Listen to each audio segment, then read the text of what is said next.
Hello बच्चों, आज हम लोग इस वीडियो लेक्चर में बोहर एटॉमिक थ्योरी को समझेंगे। बोहर एटॉमिक मॉडल की क्या लिमिटेशन है, इलेक्ट्रॉन का मोमेंटम किस तरह से हम कैलकुलेट करते हैं, इलेक्ट्रॉन की काइनेटिक एनर्जी, एनर्जी लेवल किस तरह से कैलकुलेट करते हैं और इसकी लिमिटेशंस क्या है, समझते हैं। बोहर एटॉमिक मॉडल या Bohr atomic theory. Bohr atomic model, atomic model और इसकी लिमिटेशंस। बोहर एटॉमिक मॉडल किसी ऐसे एटम्स के लिए वैलिड है जिसमें केवल सिंगल इलेक्ट्रॉन हो। सिंगल इलेक्ट्रॉन का मतलब जैसे हाइड्रोजन के तीनों अलग अलग मेंबर हो गए, 1h1 हो गया, 1h2 है, 1s3 है। अगर आप इसको देखें तो इसमें केवल एक ही इलेक्ट्रॉन है, तो यहाँ पर एक प्रोटॉन हो गया न्यूक्लियस और इसके बाहर ये इलेक्ट्रॉन हो गया। ये इलेक्ट्रॉन यहाँ पर रिवॉल्व कर रहा होगा, कंटिन्यू मूव कर रहा होगा। ये तो डायग्राम इसका हो गया। अगर मैं इसका डायग्राम बनाता हूं तो इसके डायग्राम में मैं देखूंगा कि एक इलेक्ट्रॉन है, तो एक इलेक्ट्रॉन ऑर्बिट में मूव कर रहा है और यहाँ पर एक प्रोटॉन है, एक न्यूट्रॉन है न्यूक्लियस में। तो न्यूक्लियस को मैं बना लेता हूँ जिसमें से एक प्रोटॉन एक न्यूट्रॉन और इसके आसपास ये ऑर्बिट बनी हुई है। यहाँ पर इलेक्ट्रॉन किसी न किसी वेलोसिटी के साथ मूव कर रहा है। और अगर मैं इसको बनाता हूं तो इसमें से 3 नंबर ऑफ न्यूक्लियॉन्स हैं, जिसमें से एक प्रोटॉन है, 2 न्यूट्रॉन है। तो प्रोटॉन, प्रोटॉन एंड न्यूट्रॉन, एक प्रोटॉन है, 2 न्यूट्रॉन है। तो ये हो गया हमारे पास न्यूक्लियस और ये ऑर्बिट बनी हुई है। यहाँ पर इलेक्ट्रॉन किसी न किसी वेलोसिटी के साथ मूव कर रहा है। अब समझने वाली बात है कि बोहर एटॉमिक मॉडल ये कहता है कि किसी भी एटम्स में न्यूक्लियस है, न्यूक्लियस के अराउंड ऑर्बिट बनी हुई है और ऑर्बिट बहुत सारी हो सकती है। नंबर ऑफ ऑर्बिट एटम्स में इनफाइनाइट हो सकती हैं, बट इलेक्ट्रॉन केवल एक हो सकता है। माने नंबर ऑफ इलेक्ट्रॉन एक है, लेकिन न्यूक्लियस के अराउंड जो ऑर्बिट बनी है वो नंबर ऑफ ऑर्बिट इनफाइनाइट हो सकती है। तो ये हमारे पास न्यूक्लियस हो गया। न्यूक्लियस के बाद पहली ऑर्बिट हो गई, दूसरी ऑर्बिट, तीसरी, इस तरह से इनफाइनाइट नंबर ऑफ ऑर्बिट हो सकती हैं। लेकिन न्यूक्लियस एक है, उस न्यूक्लियस के अराउंड ऑर्बिट बनी हुई है। ऑर्बिट नंबर ऑफ इनफाइनाइट है, मतलब कोई फिक्स नहीं है कि कितनी ऑर्बिट होंगी। एक ऑर्बिट है या 2 ऑर्बिट है, 3 है, 4 है, 5 है, इस तरह से इनफाइनाइट नंबर ऑफ ऑर्बिट हो सकती है। लेकिन इन सभी ऑर्बिट में केवल एक ही इलेक्ट्रॉन है, माने इलेक्ट्रॉन एक है। ये इलेक्ट्रॉन चाहे फर्स्ट ऑर्बिट में मूव करे या सेकंड में मूव करे या थर्ड में मूव करे, ये किसी इनफाइनाइट नंबर की नंबर ऑफ ऑर्बिट में मूव करे। माने ऐसा समझो कि कोई घर बना हुआ है, उस घर में बहुत सारे कमरे हैं, नंबर ऑफ रूम्स इनफाइनाइट है और उस घर में केवल एक ही आदमी रह रहा है।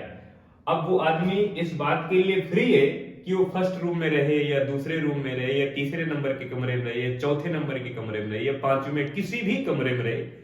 मकान है, उस मकान में बहुत सारे कमरे हैं, नंबर ऑफ रूम इनफाइनाइट है, आदमी एक है। अब वो आदमी फ्री है कि किसी भी कमरे में रहे। इसी तरह से एटॉम्स है, न्यूक्लियस है, न्यूक्लियस के बाहर नंबर ऑफ ऑर्बिट इनफाइनाइट है, लेकिन इलेक्ट्रॉन एक है। अब वो इलेक्ट्रॉन इस बात के लिए फ्री है कि किसी भी ऑर्बिट में मूव कर सकता है। फर्स्ट ऑर्बिट में भी मूव कर रहा है सपोज दैट, फिर मूव करते करते जंप कर जाए सेकेंड नंबर ऑफ ऑर्बिट में, फिर थर्ड में, फोर्थ में, किसी भी नंबर ऑफ ऑर्बिट में जंप कर सकता है। तो इस बात के लिए इलेक्ट्रॉन फ्री है। अगर किसी भी एटम्स में 2 इलेक्ट्रॉन है, होते ही है, 3 इलेक्ट्रॉन है, 4 इलेक्ट्रॉन है, 5 है, 6 है इलेक्ट्रॉन है, तो फिर उन इलेक्ट्रॉनों के लिए, उन एटम्स के लिए बोहर एटॉमिक जो मॉडल है वो वैलिड नहीं है। बोहर एटॉमिक मॉडल वैलिड है केवल सिंगल इलेक्ट्रॉन के लिए। अब हम समझते हैं इसमें से जो 2-3 एप्लीकेशन बनती हैं उनको समझते हैं। तो आपको ये बात समझ में आ गई कि नंबर ऑफ ऑर्बिट इनफाइनाइट होंगी, बट वहां पर इलेक्ट्रॉन एक है और वो इलेक्ट्रॉन किसी भी ऑर्बिट में जंप कर सकता है। हर एक ऑर्बिट की रेडियस अपनी अलग अलग होगी। अब हर एक ऑर्बिट की रेडियस तो अलग अलग होगी। पहला जो लॉ है उसे कहते हैं लॉ ऑफ फोर्स। इसको कैसे समझते हैं? जैसे ये हमारे पास न्यूक्लियस है, अब न्यूक्लियस के बाहर ये ऑर्बिट बनी हुई है, ये किसी भी नंबर की ऑर्बिट हो सकती है। इसकी हमने रेडियस देख ली। ये सपोज दैट n नंबर की कोई ऑर्बिट है तो रेडियस हो गई Rn, और यहां पर इलेक्ट्रॉन ये है, ये इस तरह से रिवॉल्व कर रहा है, कंटिन्यू मूव कर रहा है, और इसकी वेलोसिटी है v। अगर मैं कहूं कि nth नंबर की जो ऑर्बिट है, ये nth नंबर की ऑर्बिट है, इसलिए इसकी वेलोसिटी को मैं vn से प्रेजेंट करूंगा। तो इसकी वेलोसिटी, इलेक्ट्रॉन इसे दनादन घूम रहा है यहां पर, ये न्यूक्लियस है, इसमें न्यूक्लियॉन्स होंगे, प्रोटॉन होंगे, न्यूट्रॉन होंगे। अब ये किसी भी नंबर की ऑर्बिट हो सकती है, इससे पहले फर्स्ट ऑर्बिट होगी, फिर सेकंड होगी, फिर थर्ड होगी, फोर्थ होगी, ये n नंबर की कोई ऑर्बिट होगी।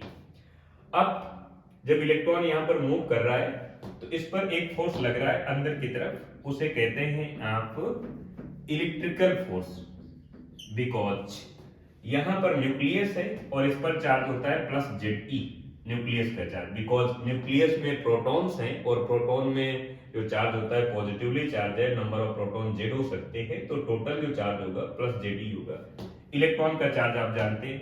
सेंट्रीफ्यूगल फोर्स जस्ट आउटसाइड होगा, तो सेंट्रीफ्यूगल फोर्स आप लिख सकते हैं mv² बाई r लिख सकते हैं, लेकिन ये रेडियस n नंबर की है तो आप इसे Rn लिखेंगे एंड वेलोसिटी में Vn लिखेंगे।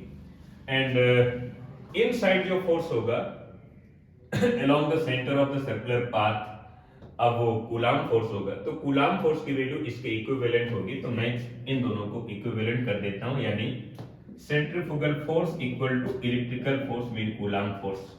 अगर ये बैलेंस सिचुएशन पर है, बैलेंस सिचुएशन का मतलब आप ये समझें कि ये इलेक्ट्रॉन कंटिन्यू इस ऑर्बिट में मूव कर रहा है, कंटिन्यू मूव करता रहेगा, करता रहेगा, करता रहेगा, करता रहेगा। और अगर मैं ये वैल्यू इक्विवेलेंट करता हूं तो इधर मैं लिखूंगा m यानी mass of the electron and v is a velocity, speed of the electron, जो इलेक्ट्रॉन इस ऑर्बिट में मूव कर रहा है कंटिन्यू, v² n नंबर की ऑर्बिट में मूव कर रहा है, इसलिए मैं vn² लिखता हूं and divide by Rn equal to coulomb force लिखूंगा मैं 1/4 pi epsilon naught, and Q1 times Q2 आप लिखते हैं कूलाम फोर्स को, जब कभी भी आप लिखते हैं कूलाम फोर्स, कई बार F केवल लिखते हैं इधर लिखते हैं 1/4 pi epsilon not Q1 times Q2 divide by R²। तो Q1 हमारे पास इलेक्ट्रॉन का चार्ज है एंड Q2 न्यूक्लियस का चार्ज है, तो आप लिखेंगे Ze मल्टीप्लाई E, तो Ze² हो जाएगा डिवाइड बाय डिस्टेंस स्क्वायर, तो डिस्टेंस R है, स्क्वायर कर दें, बिकॉज n नंबर की रेडियस है तो ये जो सेपरेशन डिस्टेंस है ये Rn है। अब आप यहां से कुछ कैंसिल आउट कर सकते हैं यहां से, तो आपके पास जो वैल्यू बचेगी वो हो जाएगी mvn² डिवाइड बाय में तो 1 वैल्यू बची, इक्विवेलेंट इधर हो जाएगा हमारे पास 1/4 pi epsilon not Ze² divide by Rn। यहां से आप रेडियस की वैल्यू कैलकुलेट कर सकते हैं, वेलोसिटी की वैल्यू, स्पीड की वैल्यू कैलकुलेट कर सकते हैं। ये आपको ये एक बेसिक फार्मूला ध्यान रखना है, जिसे लॉ ऑफ फोर्स कहते हैं कि जब भी कोई इलेक्ट्रॉन न्यूक्लियस के अराउंड किसी भी ऑर्बिट में मूव कर रहा है तो इलेक्ट्रॉन पर जो सेंट्रीफ्यूगल फोर्स है उस सेंट्रीफ्यूगल फोर्स की वैल्यू इक्विवेलेंट है कूलाम फोर्स के बराबर है, तो कूलाम फोर्स और सेंट्रीफ्यूगल फोर्स की वैल्यू इक्वल हो गई। इधर है कूलाम फोर्स में इलेक्ट्रिक फोर्स और ये हो गया centrifugal force just outside and just inside, ये हो गया फोर्स का कंसेप्ट हो गया। दूसरा कंसेप्ट देखते हैं, और दूसरा कंसेप्ट ये है कि जो इलेक्ट्रॉन न्यूक्लियस के अराउंड मूव कर रहा है वो किसी भी ऑर्बिट में मूव कर सकता है। जैसे ये न्यूक्लियस बना हुआ है, सेकंड को कहते हैं law of angular momentum,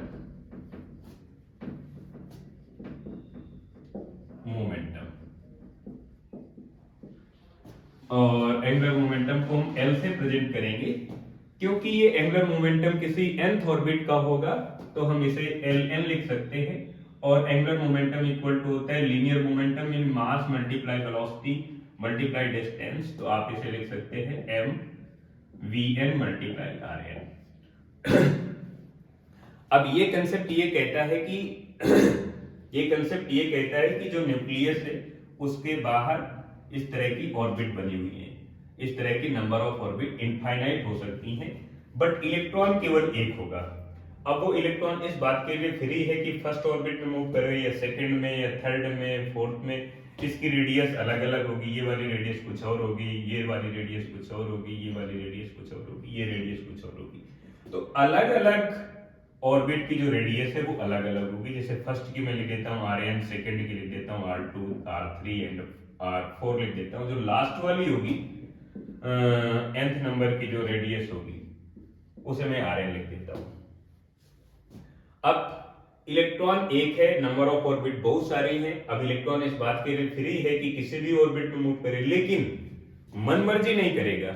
electron केवल उसी ऑर्बिट में मूव कर पाएगा जिसमें इलेक्ट्रॉन का एंगुलर मोमेंटम nh/2 के इक्विवेलेंट होगा, यानी angular momentum Ln for nth orbit equal to nh/2।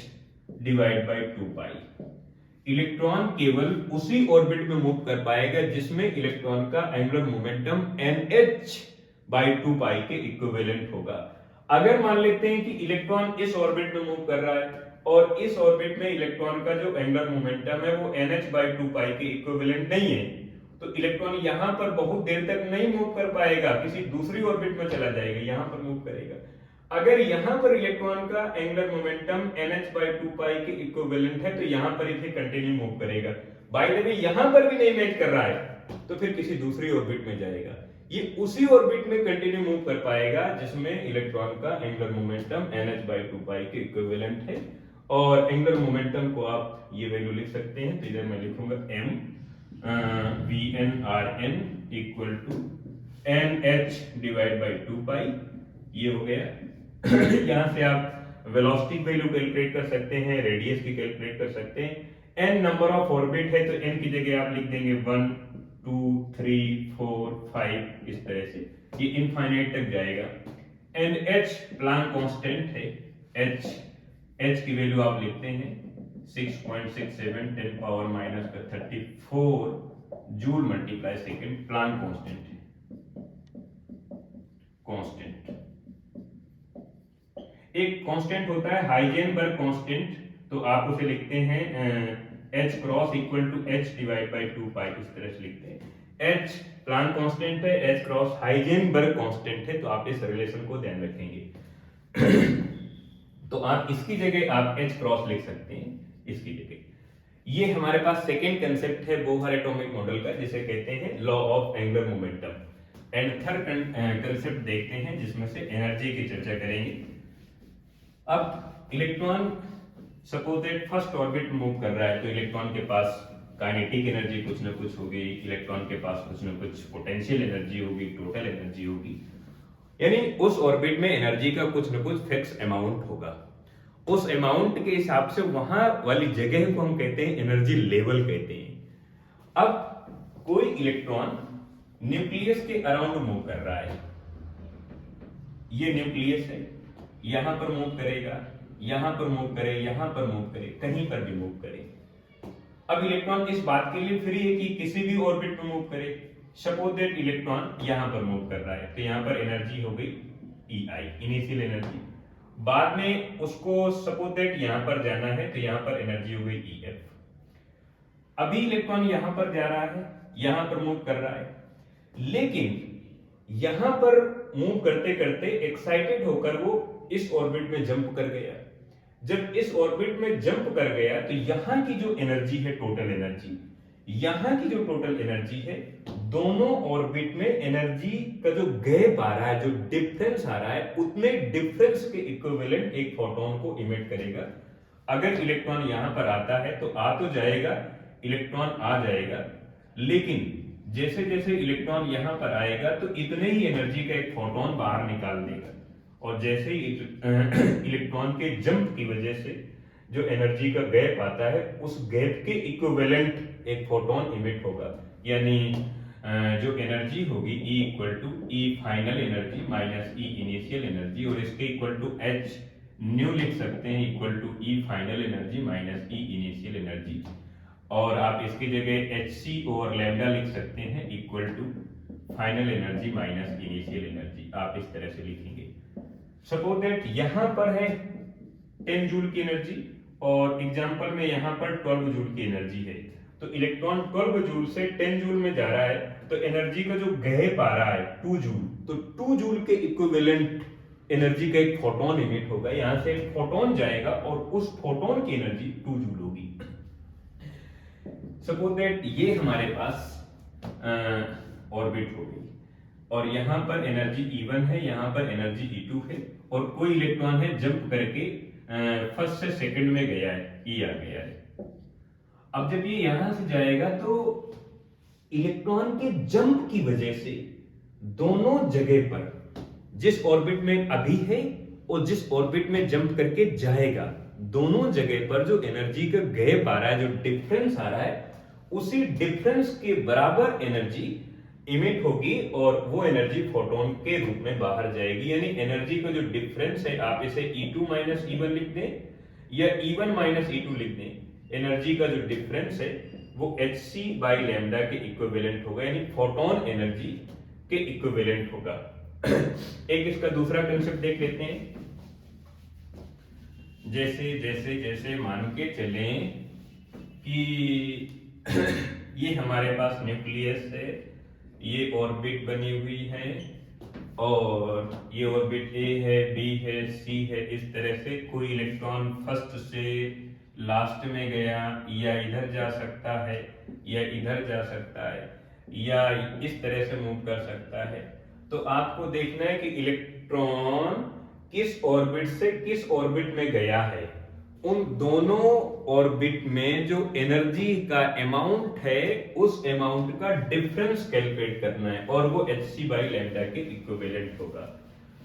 Suppose that electron गया है B से D पर गया है, तो B और D पर जो एनर्जी का डिफरेंस आ रहा है, यानी EP minus ED equal to hc by lambda.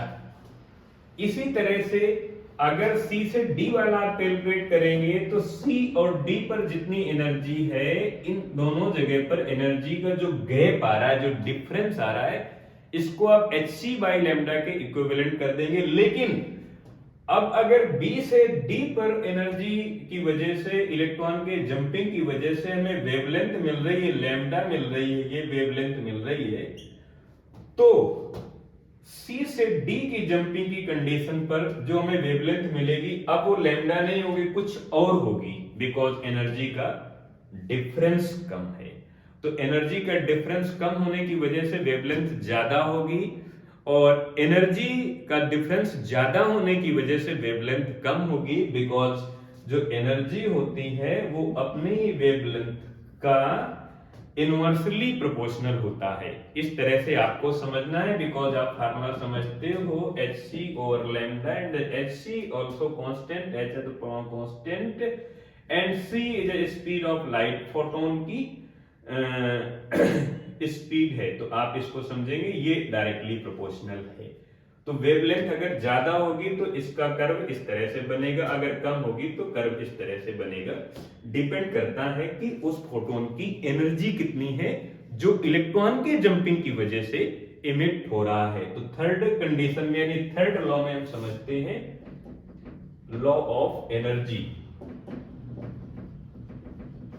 Law of energy कहता है कि जो एनर्जी का डिफरेंस है, जो एनर्जी का डिफरेंस है वो फोटोन एनर्जी के रूप में इमिट होता है। यानी जब इलेक्ट्रॉन एक ऑर्बिट से दूसरी ऑर्बिट में जंप करता है, तो दोनों ऑर्बिट में एनर्जी के डिफरेंस के इक्विवेलेंट एनर्जी का एक फोटोन इमिट होता है। ये बोहर एटॉमिक मॉडल के तीन कंसेप्ट हैं, फोर्स का, एंगुलर मोमेंटम का, एंड लॉ ऑफ एनर्जी।